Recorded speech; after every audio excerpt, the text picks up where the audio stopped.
Hi! We got a full house today, so I apologize in advance. The washer and dryer are going. The puppy is great and high energy, and his 3 elder care siblings are not happy with his presence. So you may hear some growling, barking, and God knows what else. But I wanted to let you know that in 2 weeks, on April 2nd, we'll be headed out of the swells to a spooky ship with a spooky past and an even spookier present. But today, we've got a classic haunt by M.R. James. Wikipedia tells us that English author Montague Rhodes James was born in 1862. Though his work as a medievalist and scholar is highly regarded, he's best remembered for his ghost stories, which some regard as among the best in the genre. He redefined the ghost story for the new century by abandoning many of the formal Gothic cliches of his predecessors and using more realistic contemporary settings. He summed up his approach in his foreword to the anthology Ghosts and Marvels. 2 ingredients most valued in the concocting of a ghost story are, to me, the atmosphere and the nicely managed crescendo. Let us then be introduced to the actors in a placid way. Let us see them going about their ordinary business, undisturbed by forebodings, pleased with their surroundings. And into this calm environment, let the ominous thing put out its head, unobtrusively at first, and then more insistently, until it holds the stage. Here's M.R. James' short story Count Magnus from the 1904 short story collection Ghost Stories of the Antiquary, in which he demonstrates his mastery of the dreadful crescendo in a deliciously creepy way. Text in brackets. We've got some text in brackets several places in this story. There's some Swedish in here, and my upstate New York accent did its very best where it could. As for the Latin, I just went ahead with the translation for the most part. My apologies in advance. End brackets, and on to the story.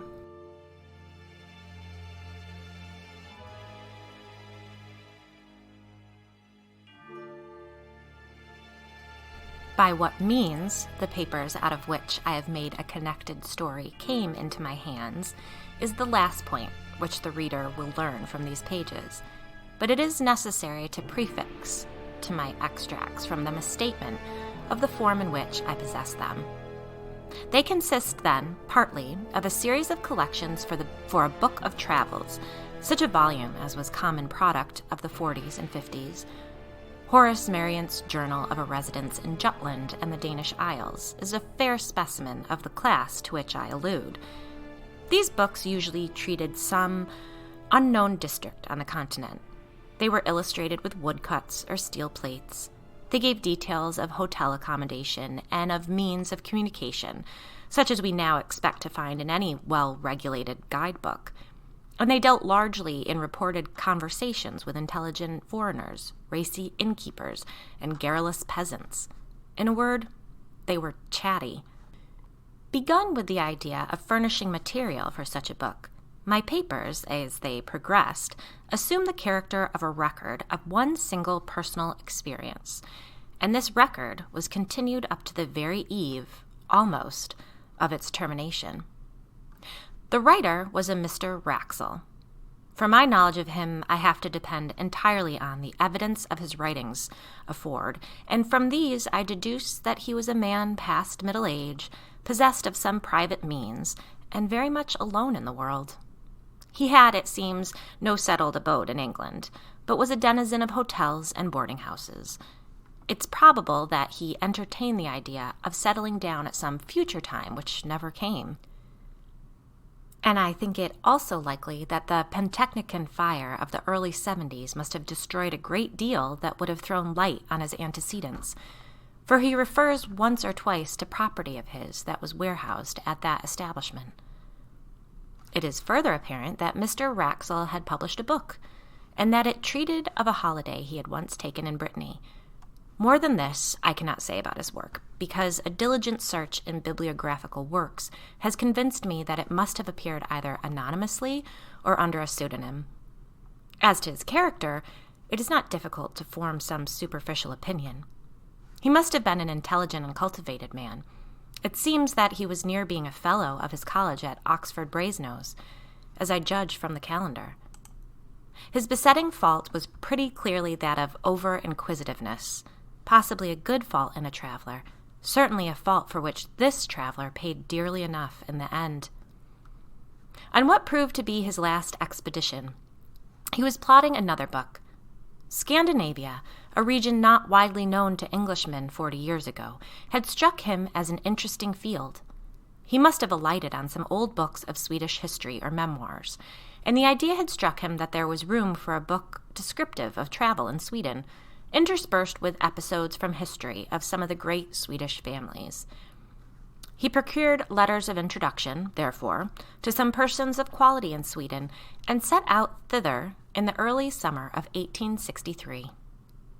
Of his travels in the north, there's no need to speak, nor of his residence of some weeks in Stockholm. I need only mention that some savant resident there put him on the track of an important collection of family papers belonging to the proprietors of an ancient manor house in Västergötland, and obtained for him permission to examine them. The manor house, or herrgård, in question is said to be called Robeck, though that is not its name.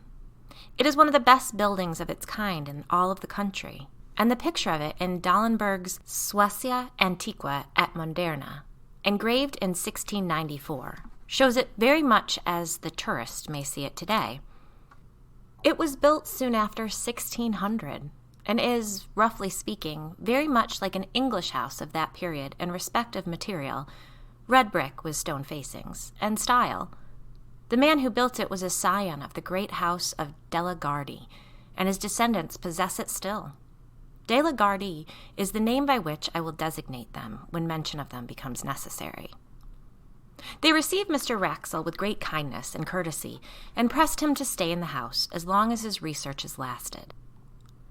But, preferring to be independent, and mistrusting his powers of conversing in Swedish, he settled himself at the village inn, which turned out quite sufficiently comfortable, at any rate during the summer months. This arrangement would entail a short walk daily to and from the manor house of something under a mile. The house itself stood in a park, and was protected, we should say grown up, with large old timber. Near it you found the walled garden, and then entered a close wood fringing one of the small lakes with which the whole country is pitted. Then came the wall of the domain, and you climbed a steep knoll, a knob of rock lightly covered with soil, and on the top of this stood the church, fenced in with tall, dark trees. It was a curious building to English eyes. The nave and aisles were low, and filled with pews and galleries. In the western gallery stood the handsome old organ, gaily painted and with silver pipes. The ceiling was flat, and had been adorned by a 17th century artist with a strange and hideous Last Judgment, full of lurid flames, falling cities, burning ships, crying souls, and brown and smiling demons. Handsome brass coronae hung from the roof. The pulpit was like a doll's house, covered with little painted wooden cherubs and saints. A stand with 3 hourglasses was hinged to the preacher's desk. Such sights as these may be seen in many a church in Sweden now, but what distinguished this one was an addition to the original building. At the eastern end of the north aisle, the builder of the manor house had erected a mausoleum for himself and his family. It was a largish, 8-sided building, lighted by a series of oval windows, and it had a domed roof, topped by a kind of pumpkin-shaped object rising into a spire, a form in which Swedish architects greatly delighted. The roof was of copper externally and was painted black, while the walls, in common with those of the church, were staringly white. To this mausoleum there was no access from the church. It had a portal and steps of its own on the northern side. Past the churchyard, the path to the village goes, and not more than 3 or 4 minutes bring you to the inn door. On the first day of his stay at Robeck, Mr. Wraxall found the church door open, and made those notes of the interior which I have epitomized. Into the mausoleum, however, he could not make his way. He could, by looking through the keyhole, just descry that there were fine marble effigies and a sarcophagi of copper, and a wealth of armorial ornament, which made him very anxious to spend some time in investigation. The papers he had come to examine at the manor house proved to be of just the kind he wanted for his book. There were family correspondence, journals, and account books of the earliest owners of the estate, very carefully kept and clearly written, full of amusing and picturesque detail. The first de la Gardie appeared in them as a strong and capable man. Shortly after building of the mansion, there had been a period of distress in the district, and the peasants had risen and attacked several chateaux and done some damage. The owner of Robeck took a leading part in suppressing the trouble, and there was reference to executions of ringleaders and severe punishments inflicted with no sparing hand. The portrait of this Magnus de la Gardie was one of the best in the house, and Mr. Wraxall studied it with no little interest after his day's work. He gives no detailed description of it, but I gather that the face impressed him rather by its power than by its beauty or goodness. In fact, he writes that Count Magnus was almost phenomenally ugly. On this day, Mr. Wraxall took his supper with the family and walked back in the late but still bright evening. "I must remember," he writes, "to ask the sexton if he can let me into the mausoleum at the church. He evidently has access into it himself, for I saw him tonight standing on the steps and, as I thought, locking or unlocking the door." I find that early on the following day, Mr. Wraxall had some conversation with his landlord. His setting it down at such length as he does surprised me at first, but I soon realized that the papers I was reading were, at least in their beginning, the materials for the book he was meditating, and that it was to have been one of those quasi-journalistic productions which admit of the introduction of an admixture of conversational matter. His object, he says, was to find out whether any traditions of Count Magnus de la Gardie lingered on the scenes of that gentleman's activity, and whether the popular estimate of him was favorable or not. He found that the Count was decidedly not a favorite. If his tenants came late to their work on the days which they owed to him as lord of the manor, they were set on the wooden horse, or flogged and branded in the manor house yard. One or two cases there were of men who had occupied lands which encroached on the lord's domain, and whose houses had been mysteriously burnt on a winter's night, with the whole family inside.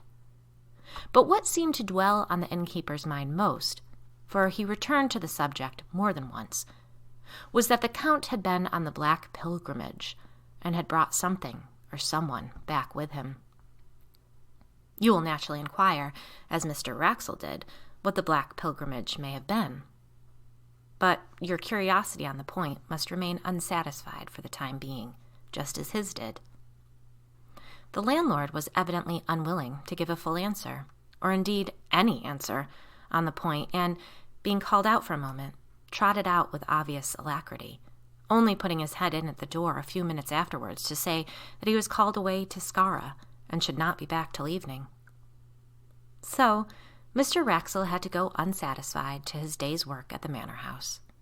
The papers on which he was just then engaged soon put his thoughts into another channel, for he had to occupy himself with glancing over the correspondence between Sophia Albertina in Stockholm and her married cousin Ulrica Leonora at Robeck in the years 1705 to 1710. The letters were of exceptional interest from the light they threw upon the culture of that period in Sweden, as anyone can testify who's read the full edition of them in the publications of the Swedish Historical Manuscripts Commission. In the afternoon, he had done with these, and after returning the boxes in which they were kept to their places on the shelf, he proceeded, very naturally, to take down some of the volumes nearest to them, in order to determine which of them had best be his principal subject of investigation next day. The shelf he'd hit upon was occupied mostly by a collection of account books in the writing of the first Count Magnus. But one among them was not an account book, but a book of alchemical and other tracts in another 16th century hand.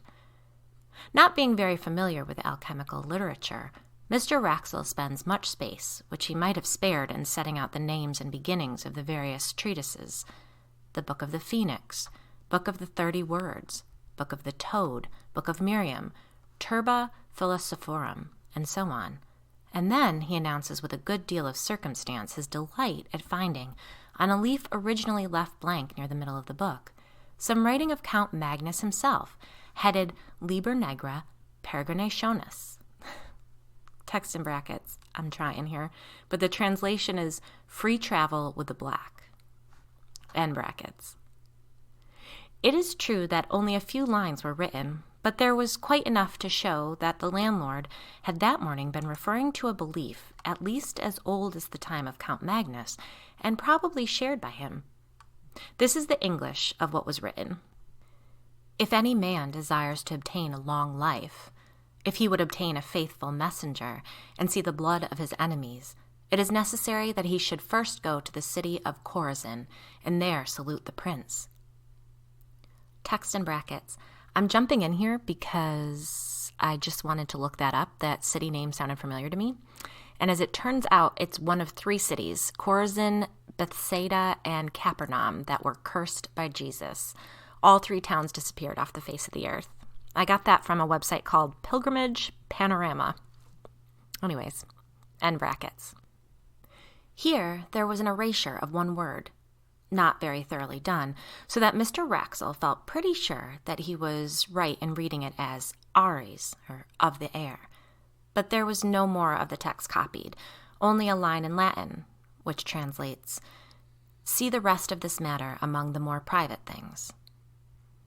It could not be denied that this threw a rather lurid light upon the tastes and beliefs of the Count, but to Mr. Wraxall, separated from him by nearly 3 centuries, the thought that he might have added to his general forcefulness alchemy, and to alchemy something like magic, only made him a more picturesque figure. And when, after a rather prolonged contemplation of his picture in the hall, Mr. Wraxall set out on his homeward way, his mind was full of the thought of Count Magnus. He had no eyes for his surroundings, no perception of the evening scents of the woods or the evening light on the lake, and when all of a sudden he pulled up short, he was astonished to find himself already at the gate of the churchyard, and within a few minutes of his dinner. His eyes fell on the mausoleum. "Ah," he said, "Count Magnus, there you are. I should dearly like to see you." Like many solitary men, he writes, I have a habit of talking to myself aloud, and unlike some of the Greek and Latin particles, I do not expect an answer. Certainly, and perhaps fortunately in this case, there was neither voice nor any that regarded. Only the woman who, I suppose, was cleaning up the church, dropped some metallic object on the floor, whose clang startled me. Count Magnus, I think, sleeps sound enough. That same evening, the landlord of the inn, who had heard Mr. Wraxall say that he wished to see the clerk or deacon, as he would be called in Sweden, of the parish, introduced him to that official in the inn parlor. A visit to the De la Gardie tomb house was soon arranged for the next day, and a little general conversation ensued. Mr. Wraxall, remembering that one function of Scandinavian deacons is to teach candidates for confirmation, thought he would refresh his own memory on biblical point. "Can you tell me," he said, "anything about Chorazin?" The deacon seemed startled, but readily reminded him how that village had once been denounced. "To be sure," said Mr. Wraxall, "it is, I suppose, quite a ruin now." "So I expect," replied the deacon. "I have heard some of our old priests say that Antichrist is to be born there, and there are tales." "Ah, what tales are those?" Mr. Wraxall put in. "Tales, I was going to say, which I have forgotten," said the deacon, and soon after that he said good night. The landlord was now alone, and at Mr. Wraxall's mercy, and that inquirer was not inclined to spare him. "Aaron Nielsen," he said, "I have found out something about the Black Pilgrimage. You may as well tell me what you know. What did the Count bring back with him?" Swedes are habitually slow, perhaps, in answering, or perhaps the landlord was an exception. I am not sure, but Mr. Wraxall notes that the landlord spent at least 1 minute in looking at him before he said anything at all. Then he came close up to his guest, and with a good deal of effort he spoke. "Mr. Wraxall, I can tell you this one little tale, and no more, not any more. You must not ask anything when I have done. In my grandfather's time, that is, 92 years ago, there were 2 men who said, "The Count is dead. We do not care for him. We will go tonight and have a free hunt in his wood. The long wood on the hill that you have seen behind Roback?" Well, those that heard them say this, they said, "No, do not go. We are sure you'll meet with persons walking who should not be walking. They should be resting, not walking." These men laughed. There were no forestmen to keep the wood because no one wished to live there. The family were not here at the house. These men could do as they wished. Very well, they go to the wood that night. My grandfather was sitting here in this room. It was summer and a light night. With the window open, he could see out to the wood and hear. So he sat there, and 2 or 3 men with him, and they listened. At first they hear nothing at all. Then they hear someone. You know how far away it is. They hear someone scream, just as if the most inside part of his soul was twisted out of him. All of them in the room caught hold of each other, and they sat so for 3/4 of an hour. Then they hear someone else, only about 300 ells off. They hear him laugh out loud. It was not of those 2 men that laughed, and indeed, they have all of them said that it was not any man at all. After that, they hear a great door shut.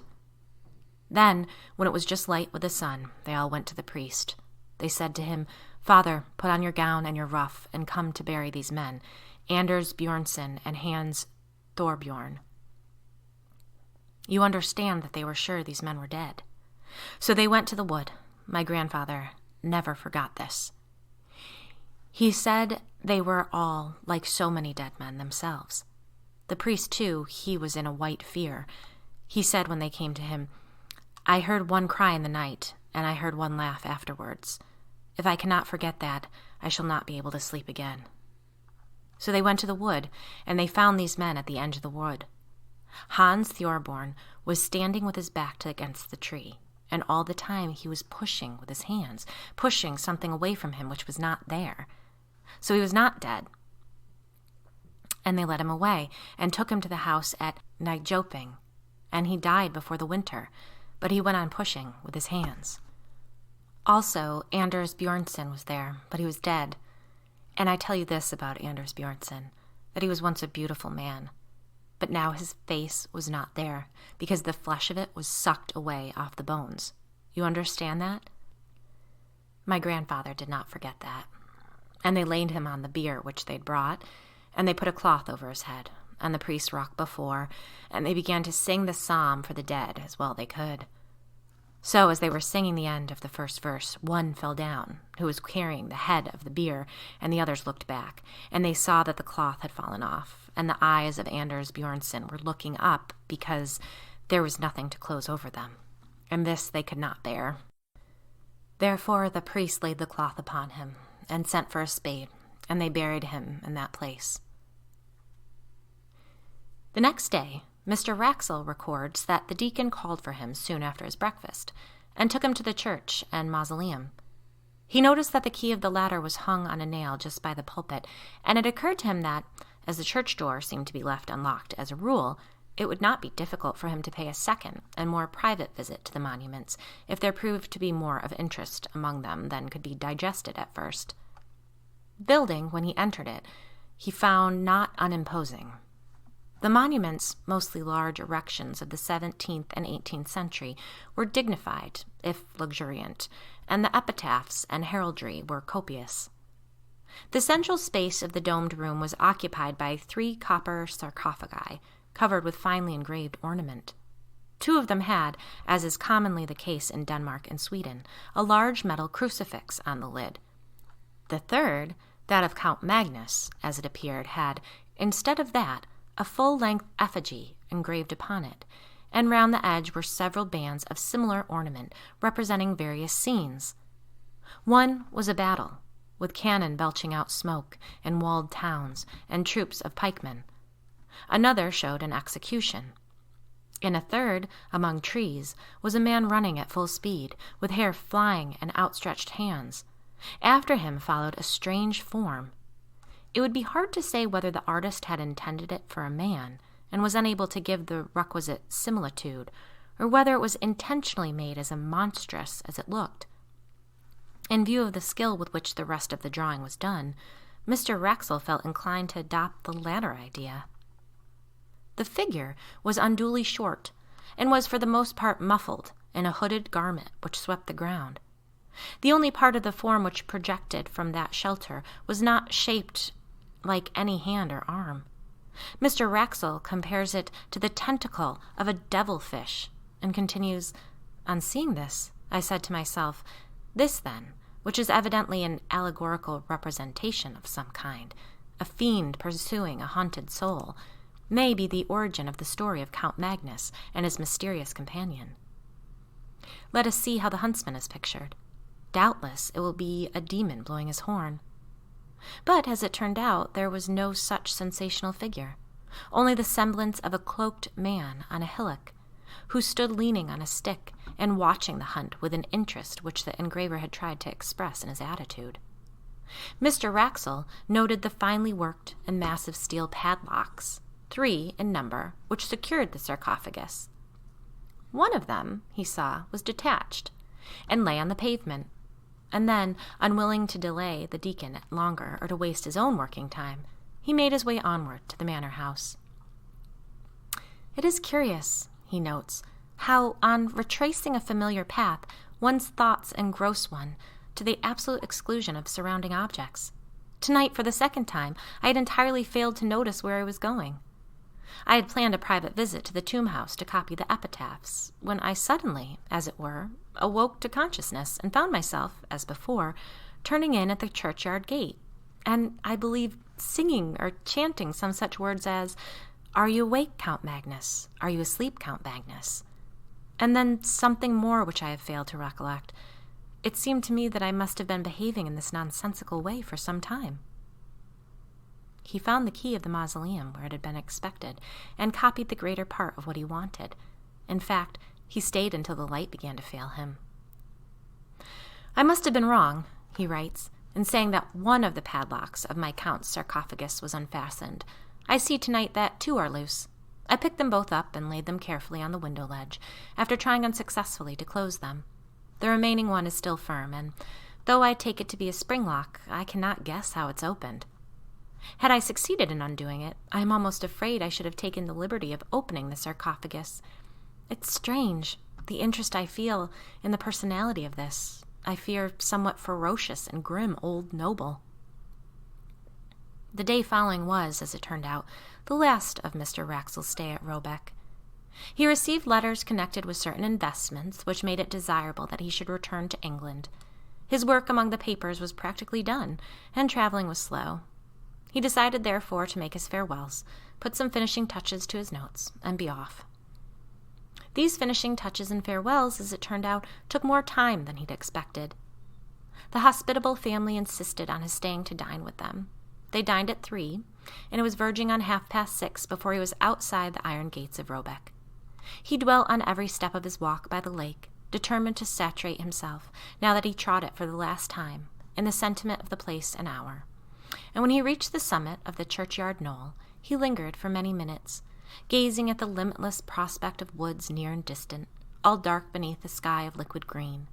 When at last he turned to go, the thought struck him that surely he must bid farewell to Count Magnus, as well as to the rest of the de Lagardis. The church was but 20 yards away, and he knew where the key of the mausoleum hung. It was not long before he was standing over the great copper coffin, and, as usual, talking to himself aloud. "You may have been a bit of a rascal in your time, Magnus," he was saying, "but for all that I should like to see you, or rather—" Just at that instant, he says, I felt a blow on my foot. Hastily enough, I drew it back, and something fell onto the pavement with a clash. It was the last of the 3 padlocks which had fastened the sarcophagus. I stooped to pick it up, and heaven is my witness that I am writing only the bare truth. Before I had raised myself, there was a sound of metal hinges creaking, and I distinctly saw the lid shifting upwards. I may have behaved like a coward, but I could not for my life stay for 1 moment.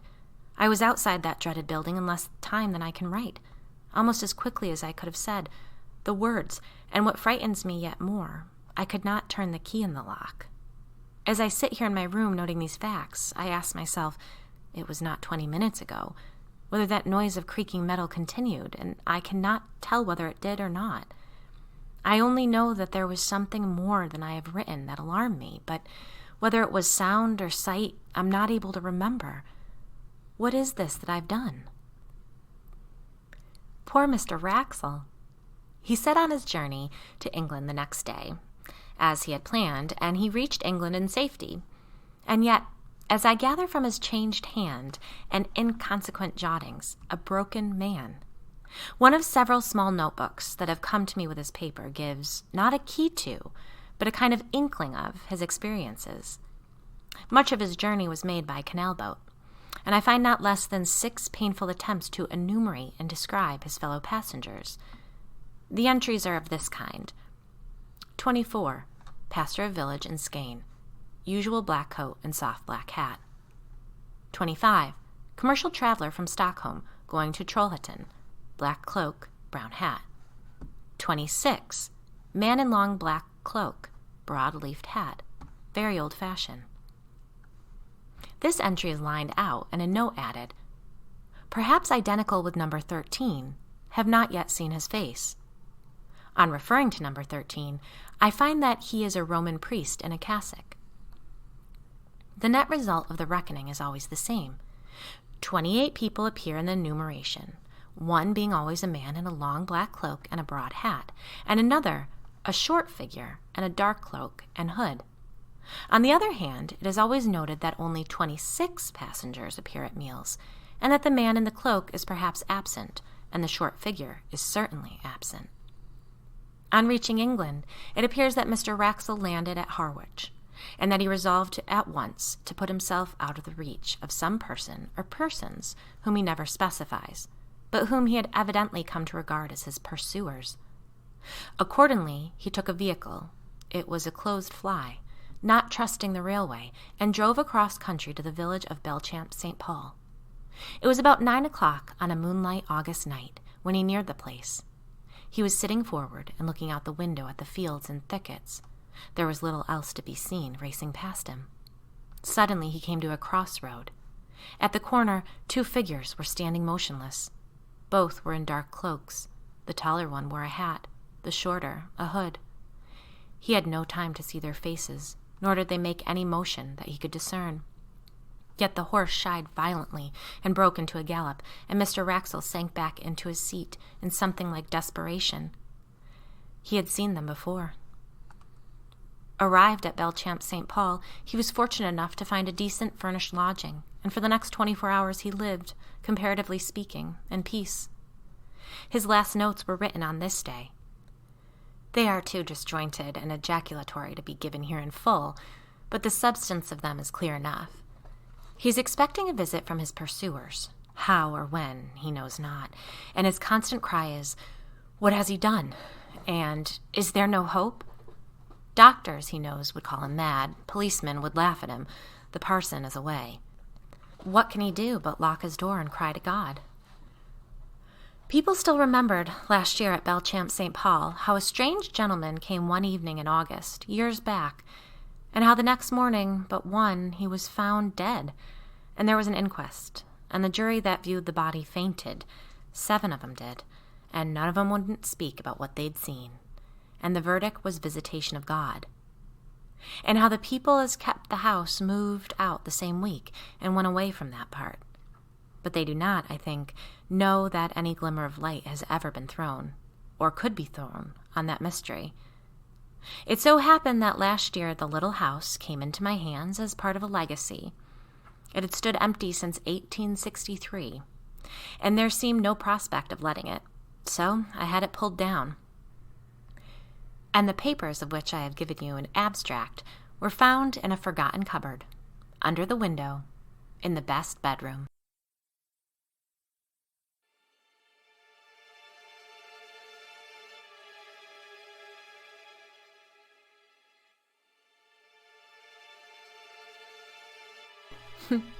Poor Mr. Wraxall, indeed. But to not only inherit a house with such a horrible history that no one's lived in it for years, and to find a stash of papers with such a creepy story in a hidden cupboard. Dreamy. Well, thank you to everyone who has generously donated to support the podcast on Ko-fi. GhostinTheBurbs.com has all the links, and be sure to follow Ghost in the Burbs on Instagram for all podcast updates and silly spookiness. Oh, there goes my Walter. My poor buddy has a little lung disease. Good boy, Bob. All right, good night, sleep tight, and don't forget your nightlight.